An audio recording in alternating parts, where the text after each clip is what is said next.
القصه ديالنا كتبدا في واحد السجن اللي سميتو شهورنيا. المعلق كيبدا يهضر على ماتش جديد اللي غيبدا من اقوى المساجين، وفي نفس الوقت كنشوفوا واحد السجين كينظف الارض في الطبق السفلي، وهنا الجمهور كيغوت وكيشجع واحد المقاتل خطير واللي سميتو زايكوف. هذا زايكوف حاليا هو البطل ديال السجن من بعد بويكا ما تصاب وتهرس ليه رجلو على يد جورج. الماتش كيبدا وهذا زايكوف باين عليه قتال وما كيرحمش، بدا كيطحن في الخصم ديالو بالضرب حتى خلاه كله دم. من بعد ما طيح الخصم ديالو كيشوف جاغا اللي كان كيتفرج ومشوكي، حيت هذا زايكوف هو اللي كان كيجيب ليه اللعاقه. هنا الخصم كيوقف من جديد وكيحاول يضرب زايكوف، ولكن كيرد عليه بشي ضربات قاضيه حتى سالا معاه، وداك الشيء اللي خلاه يربح الماتش. وهنا جاغا كيمد الحارس ديالو شي فلوس، ولكن معاش الدم طاحوا ليه. بويكا اللي كان كينظف الارض شافهم وقال ليه خذ الفلوس ديالك. جاغا قال ليه انت محتاج ليهم اكثر، يمكن ليك تاخذهم، لكن بويكا جاوبو وقال ليه انا محتاج فلوسك، ومشى غادي كيجر في رجلو.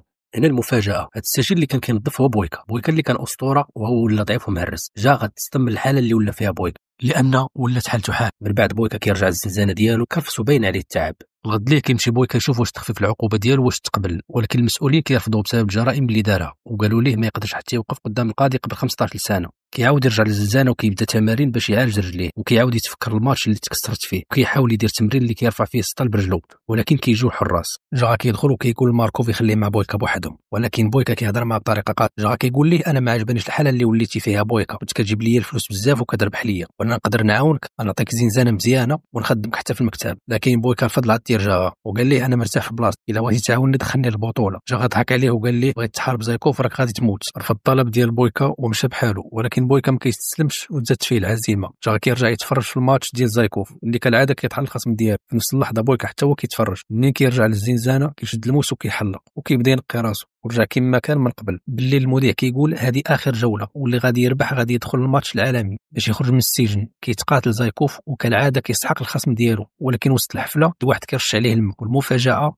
اللي دارها هو بويكا ورجع بشكل قوي وتحدى زايكوف قدام الجميع، وزايكوف كيسخر منه. الحراس جاو باش يشدوا بويكا، لكن هو قال لهم بغيت نواجهو. جا كيقول لماركوف هذا اخر ماتش لبويكا، على الاقل غيموت بعزه النفس. والمفاجاه الكبيره بويكا طحن زايكوف كيضرب فيه بكل قوه حتى سلم معاه وربح الماتش قدام عيون الجميع. الجمهور بداو كيشجعوا وكيغوتوا باعلى صوت بويكا بويكا بويكا. هنا بويكا رجع الثقه في راسو، لكن فاش رجع للزنزانه رجلو المهرسه كتعطيه الحريق وكتعذب فيه، لانه اصلا كان واخد الدواء باش ما يحسش بالالم. الغد ليه جاو الحراس وخدوه في سياره الترحيل غاديين به للمات. داو عده سيارات حتى وصلوا به للحدود ديال جورجيا، تما دخلوا للسجن اللي سميتو جوردن. في هذا السجن جميع المساجين المشاركين في المسابقه كانوا واجدين، كل واحد جا من سجن اخر وكيعتبروه بطل. في المقابل جاغا كان كيجمع مع صاحبه، وكل واحد منهم جايب مقاتل. واحد سميتو جو سول جاغا واش عنده الثقه في المقاتل، قال ليه ماشي بزاف. رد عليه هذا حسن، حيت المقاتل ديالي هو اقوى مقاتل واللي سميتو تيربو. مدير السجن جمع المساجين وقال لي مرحبا بكم، هنا ما كاين لا زعيم لا والو، كلكم سواسية. من بعد بدا كل واحد كيقدم راسو، شاي من كوري، اندرو من كرواتيا، بادري من اليونان، جين من فرنسا، بيك من روسيا، رودريغو من البرازيل، تيربو من امريكا، راول من كولومبيا. وفاش بغاو يمشيو تيربو دار مشكل. من بعد ما تعرفوا المقاتلين على بعضياتهم، مدير السجن قال لهم اللي غادي يفوز حسب التوقيت كل واحد عنده ساعه يتدرب فيها،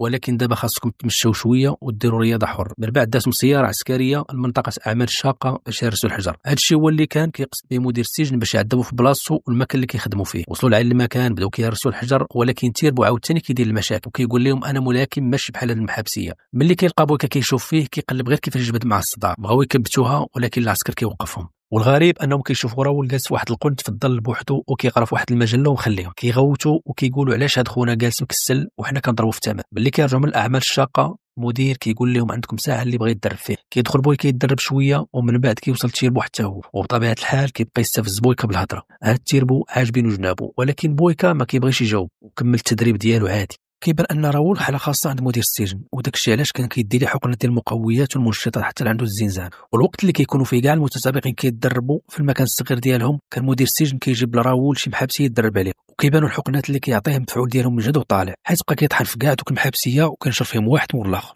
غد ليه كيبداو التحضيرات وكيجهزوا الماتش والمنافسه في المزاد على المقاتلين. كتبدا الجوله الاولى بين رودريغو وبيتروس، ومن الواضح ان رودريغو مهارات ديالو قتاليه عاليه وكيطيح في الحركات ديالو البري. داك الشيء علاش بيتروس ما كيقدرش يحكمه، ولكن رودريغو كيبدا يشلط فيه بشي ضربات حتى طيحوا الارض، وكيبقى يضرب فيه بالجهد حتى خلاه كله دم في الحلبة، وكيسال الماتش ورودريغو هو اللي فاز بالجوله. الماتش الثاني غادي يكون بين تيربو واندري، ولكن من الواضح طريقه تيربو في الدفاع على راسو قويه بزاف، بحيث انه كيقدر يعكس الضربه كيفانتيه خاويه في عامره نزلو قدامه في الارض وكيفوز تيربو بالجوله.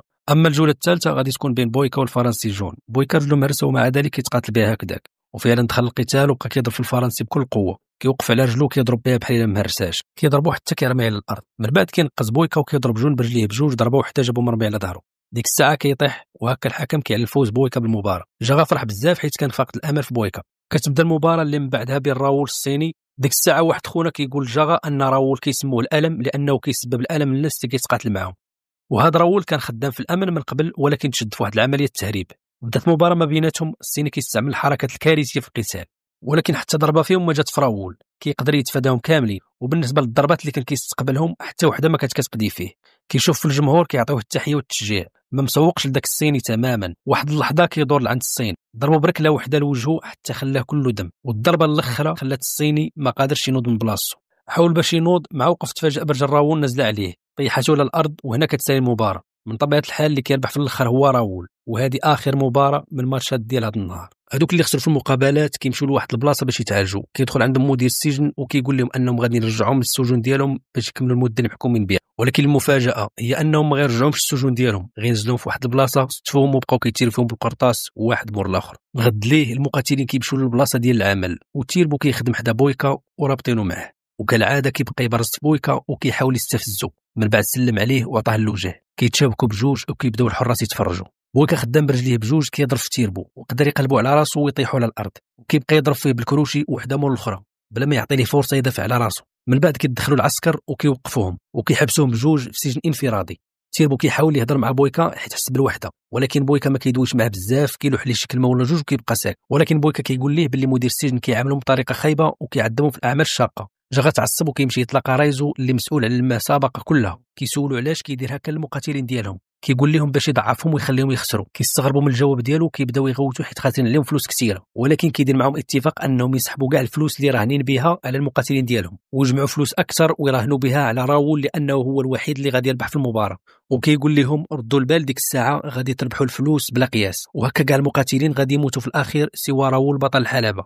ولكن جا كيسولوا على الثقه ديالو في راول، وكيجاوبهم انه الوحيد اللي غادي يربح. في هذه الوقيته كيتفقوا كاملين انهم يطرانوا على راول ويخونوا المقاتلين ديالهم. الغد ليه في مكان العمل كيمشيو يخدموا عادي، ولكن كيبان انهم واخا باغيين يواجهوا بعضياتهم بالضرب بداو كيتفاهموا وكيتفقوا انهم يخليوا القتال حتى الحلبه وعلى برا يمشيو امورهم على ما يرام. ولكن تيربو كيستغرب ملي ما كيلقاش راول جالس بلاصتو تحت المظله، حيت راول في هذه الوقيته كيكون كياخذ الحقنه ديال المقويات اللي كياخذها كل مره باش تهدنوا من الادمان ديالو وتعطي قوه خارقه. تيربو وبويكا بداو كيهضروا كيتقربوا من بعضياتهم كثر. الغد ليه في مكان العمل تيربو كيقول لبويكا انا حاسس بلي كاين شي زوير وتخلويت في هذه المسابقه، رد بالك حيت راول طول الوقت عايش مرتاح مع راسو ومهني في خاطرو، اما حنا خدامين في الاعمال الشاقه ومخرجين همنا بتماره. في هذه الحاله باينه تكون اللجنه ديال المسابقه كتخطط لشي حاجه ماشي هي هذيك. ولكن بويكا كيجاوب وكيقول ليه انه الا كان هذا الموضوع بصح فهو جاي لهنا باش يربحوا السلام. ومن بعد النهار كامل ديال التماره والتعب كيرجعوا للسجن ديالهم، ولكن بويكا كيطلب باش يرجع يتدرب شويه. حتى تيربو كيقرر يدير بحالو واخا ما قادريش يوقفوا على رجليهم تماره اللي كيضربوا، وكيبقاو بجوج كيتدربوا مع بعضياتهم. ومن الواضح انهم بجوج بهم اقوياء، ولكن المشكله هي ان مدير السجن كيشوفهم هما كيتدربوا، فكيحس ان الخطه اللي داير رايزو في خطر. في هذه الوقيته كيكونوا جوب وجاغا كيصفيو حساباتهم مع البنكه باش يرهنوا به على راول. الغد ليه تيربو بويكا يلاه داخلين للقاعه باش يفطروا، ولكن العسكر كيوقفهم وكيقول لهم ان وقت الفطور سالات وخاصهم يمشيو للخدمه دابا. تيربو كيتعصب بزاف وما راكبين في الطوموبيل وغادي للخدمه، ولكن بويكا غير مهدن وساكت ومكالمي اعصاب، وكيقول ليه انهم ممكن يشوفوا الموضوع بجوج وجهات نظر. ممكن يشوفوا ان الاعمال الشاقه اسلوب تعذيب، او ممكن يعتبروها صارة تدريب وفيها حل زايد. وفعلا تيربو بويكا ملي كيمشيو للبلاصه اللي كيخدموا فيها في هذاك النهار كيخدموا بكل قوه وجهد، كيديروا تمارين رياضيه، كيترينوا حتى بالحجر. ولكن تيربو كيلاحظ بويكا كضرو ركبته وكيتالم منها.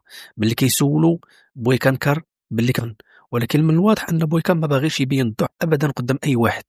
تيربو كتبان ليه واحد الزهره حيدها من الارض وعطاها ليه، اللي عصرها مزيان وحطها على ركبتك غادي تخفف عليه. بويكا كيستغرب. من بعد كيجلسوا بجوج كياكلوا، وبويكا كيسول تيربو على الوشم اللي داير في صدرو. كيجاوبو كيقول ليه انهم هذوك ولادو، عنده ولد وبنت وجاي يربح المسابقه باش يخرج يمشي لعندهم. كيجاوبو بويكا بلي هو عنده هدف وبغى يخرج من السجن باش يكمل المسيره ديالو في الملاكمه واللي بطل العالم. وفي هذا الليل غادي تكون الجوله الثانيه في المسابقه، وبقاو جوج جولات، والجوله ديال هاد الليله غادي تكون بين بويكا والبرازيلي رودريغو. في نفس الوقت كان بويكا كيدير كيف ما قال ليه تيربو، كيدهر ركبته بديك الزهره وفعلا كيحس براسو لاباس وكاين تحسن. كيتجمعوا الناس باش يتفرجوا على الماتش وكيحطوا الرهانات ديالهم. كتبدا الجوله والحكم كيعلن على دخول بويكا ورودريغو للحلبه. رودريغو مقاتل بحال بويكا تماما، ولكن كيبان ان ركبه بويكا تحسنت بزاف حيت ولا كيتحرك عليها بشكل اسرع واخف. رودريغو كيحاول يهرس يده، ولكن بويكا كيدور دوره كامله وكيقاد راسو. رودريغو كيمكن ليه شي كروشيات قاصحين، ولكن بويكا كيتفاداهم كاملين وكيدخل ليه واحد الركله قويه. واضح ان بويكا قوي بزاف لانه قدر يسيطر على رودريغو، طيحوا على الارض وخنقوا بيده. واكيد رودريغو كيستسلم وكيطلقوا بويكا وكيسالي الماتش بفوز بويكا بالمباراه. بويكا مشى عند الخصم ديالو كيوقفو كيقول ليه كانت مباراه واعره، وفعلا كينوض رودريغو وكيشكرو كيقول ليه انه لعب مزيان وكيتمنى ليه التوفيق في هذه المسابقه. من بعد هذا الشيء اللي وقع، رايزو كيحس بالقلق من جهه بويكا، فكيمشي عند مدير السجن باش يشوف ليه شي حل مع بويكا وتيربو اللي باين عليهم هما احسن مقاتلين. مدير السجن كيوعدو انه غادي يتصرف، وفعلا كيمشيو كياخذ تيربو لواحد الزنزانه بوحدو وكيخلي الضباط يقتلوا فيه بالعصا حتى ما خلاو فيه حتى عظم صحيح. ومن بعد كيرجعوا للزنزانه ديالو. غد ليه الصباح بويكا كيمشي يفطر، ولكن استغرب ملي ما كيلقاش تيربو. وملي كيرجع لزنزانته كيسمع صوت تيربو اللي كان كاينين وكيعيط ليه. كيشوفوا بويكا وهو ما قادرش يتحرك من بلاصتو، كله دم وحالته حاله. داكشي اللي دار وكيمشي يتريني ويتدرب. واحد اللحظه كيدخل عليه راول، ولكن بويكا ما مسوقش ليه بتاتا. كل واحد فيهم كيتدرب وكيوجد المباراه الجايه، ولكن بويكا كيخرج كاع داكشي كامل اللي عنده في التدريبات. ولكن الغريب في الامر هو ان راول في طريقه التمرن ديالو كتحس به كيتحرك بسرعه رهيبه ماشي طبيعيه، لانه كياخذ منشطات. الغد ليه ملي بويكا كيخرج من زنزانته كيمشي باش يطمئن على تيربو، ولكن ما كيلقاش في بلاصتو. مشى كيقلب عليه حتى كيلقاه كيتدرب، واخا ما عندوش القدره حتى باش يوقف على رجليه. من بعد كياخذوهم باش يديهم للبلاصه اللي غيخدموا فيها. ديك الساعه بويكا كيسول تيربو واش كيعرف الطريقه اللي غيهرب منها من الغابه. تيربو كيستغرب من هذا السؤال ديالو، ولكن بويكا كيقول ليه انهم دايرين ليهم خطه باش ما يربحش فيهم حتى شي واحد من غير راول، فمن لازم يهرب هذا النهار باش يرجع عند ولادو. ولكن تيربو رفض حيت هو ما خايفش وغادي يواجه راول هذه الليله وغادي يربح المباراه، وحتى الا ما ربحش غادي يرجع للسجن ديالو اللي كان فيه ويستعد للمره الجايه. ديك الساعه بويكا كيقول ليه جمع راسك، هذه هي الفرصه الوحيده اللي عندك، انا غادي نهرس السلسله باش تهرب بالزربه. ولكن تيربو كيكون خايف على شنو غادي يوقع لبويكا، ولكن هو كيطمئنو كيقول ليه انهم ما غاديش يأذيوه حيت محتاجينه للمباراه الجايه. وفعلا بويكا كيهرس السلسله، ولكن كيشوفوهم الضباط وكيجيو يجريو لعندهم باش يمنعوهم. ولكن هنا بويكا وتيربو كيطيفوا مع الحراس وكيتشانقوا معاهم، وملي كيتجمعوا على تيربو كيطيحوا على الارض وكيبقاو يطحنوا فيه بالعصي. ولكن بويكا كيمشيو كينقدو وكيبقى يضرب في الحراس، والسجناء كاملين كيتفرجوا فرحانين وكيصفقوا ليه. بويكا طيح الضابط وكياخذ ليه الساروت وكيفك سلسله تيربو وكيعاونوا باش يهرب من تما. وملي كيشوف واحد من الحراس كينيش على تيربو باش يقتلو، كيصيفط ليه حجر للراس وطيحوا على الارض. كيتاكد ان تيربو هرب.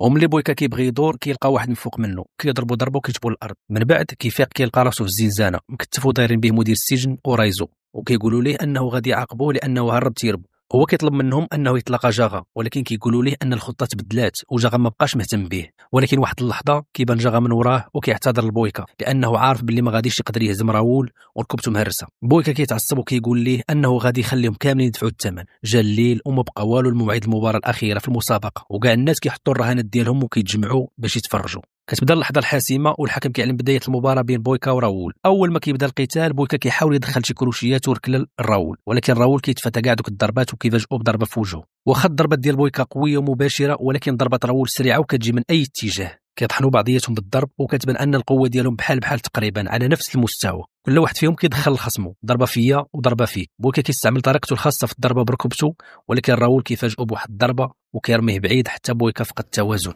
ولكن كيرجع بقوه وكيلقى جاغا كيشوف فيه وكيضحك، كيبين ليه انه ما غيقدرش على راول. واخا قدر يدخل شي ضربات قاصحين لراول، ولكن للاسف راول شد ركبه بويكا المهرسه وكيضغط عليها بقوه. كان غيعاود ليه الهرسه الثانيه وكيعذبو. بويكا قدر يفلت منه وينوض، ولكن ما قدرش يوقف على رجله. ديك الساعه راول كيستغل هذه النقطه وكيبقى يضربو في الرجل المهرسه، والوضعيه اللي فيها بويكا ما خلاتوش قادر حتى يتفادى ضربه من الضربات اللي كيعطيها راول. داكشي علاش راول قدر يتبع عليه ضربه مول الاخرى بلا ما يقدر بويكا يرد عليه. راول كيعطي لبويكا ضربه واحده حتى كيخرجوا من الحلبه. ديك الساعه الجمهور كيشجع راول، والحكم غادي ينهي المباراه لان بويكا مرمي في الارض وما كيتحركش. ولكن بويكا كيهز راسو وكيشوف داك الجفاف اللي قدامه وكيتفكر ملي كان في السجن وكيجفف في الارض، وانه الا خسر غادي يرجع مره اخرى للسجن ولذاك العذاب. كينوض عند داك الجفاف وكياخذو كيلوي على رجلو وكيرجع للحلبه مره اخرى. راول كيصفق ليه بحال كيتفلى عليه، ولكن بويكا كيفاجئو بضربه مجهده كتخليه يتاكد انه ما كيتفلاش. والجمهور بدا كيشجع بويكا، وبويكا ولا قوي اكثر من الاول. ضرب راول وطيحوا على الارض ونزل عليه بالضرب بلا ما يشفق عليه. كيخلص تقديمه جديد وكينتقم من كاع داك الشيء اللي دار. وملي كينوض راول وكيحاول يتواجه معاه، بويكا كيعطيه ضربات متابعه. ديك الساعه كيحاول راول يضرب بويكا، في ركبته المهرسه. ولكن المفاجاه هي ان بويكا ضرب ركبته المهرسه انه يتعرض لضربه راؤول، وديك الساعه هرس ليه رجله. راؤول طاح على الارض وهو كيغوت بكثره الالم، وكتسالي المباراه بفوز بويكا. المسؤولين ما كانوش ضاربين الحساب الهادي وكيغوتوا على كاع فلوسهم اللي مشات ليهم. جاغا كيتعصب وكيقول لرايزو انه خسر رزقه كامل وترهن ب5 مليون دولار حيت ثق في كلامه. ولكن الحراس كيبعدوهم على بعضياتهم. جوب كيمشي عند مدير السجن باش يقتلو لانه خسر فلوسه كلها. وملي كيلقى رايزو داخل المكتب كيتيري فيهم هو والحارس ديالو، ولكن كيتفاجأ بقرطاسه كتجي فيه من عند مدير السجن. من بعد كيمشي مدير السجن عند بويكا كيهنئو كيبارك ليه على الفوز، ولكن بويكا كيقول ليه انه ما باغي حتى حاجه، باغي غير يخرج من هذا السجن. مدير السجن كيقول ليه ان الاتفاق كان هو ان واحد هو اللي غادي يخرج من السجن، وملي عاونتي تيربو باش يهرب فدابا انت ما غاديش تخرج من هنا وغادي ترجع مره اخرى للسجن ديالك. ومن طبيعه الحال بويكا فهم شنو كيقصد مدير السجن، كيوافق يمشي معاه واخا ما باغيش يرجع للسجن. وفعلا كياخذوه في الطوموبيل وكيوقفوه في نص الطريق باش يصفيوه عليه. في هذه الوقيته كيقول له مدير السجن انه قوي بزاف، وهذا الشيء علاش خطر عليهم كاملين، داكشي علاش غادي يقتلوه. بويكا مستسلم للوضع اللي هو فيه، ولكن في هذه اللحظه واحد القرطاسه جات لمدير السجن في راسو وقتلاته. وهنا بان تيربو وكان مسلح وتيره في كاع دوك الحراس اللي كانوا محاصرين بويكا، وكيفك ليه الاصفاد ديالو وكيهربوا من ديك البلاصه بسرعه. والغريب في الامر هو ان كيديه عند واحد الطوموبيل كانت كتسناه، والمفاجاه الكبيره هي انها كانت ديال جاغا اللي كان كيستناه. كيركبوا في الطوموبيل وبويكا كيبين ليه جاغا انه ما حاملوش وما باغيش يهضر معاه. ولكن الغريب هو ان جاغا كيعطي لبويكا شنطه عامره بالفلوس، وكيقول ليه انه راهن عليه من الاول حيت كان متاكد ان بويكا هو اللي غادي يربح المباراه. كيقول ليه انه دابا ولا حر يقدر يدير اللي بغى في حياته. كيعرف من تيربو انه غادي يمشي مع جاغا ويخدم للصالح ديالو. اما بويكا فكيقرر انه ينزل من الطوموبيل والشنطه الفلوس في يده ومشى هو فرحان. وحتى هنا كتسالي القصه ديالنا. ما تنساوش كومونتير وسبسكرايب. دوزو بخير والسلام عليكم.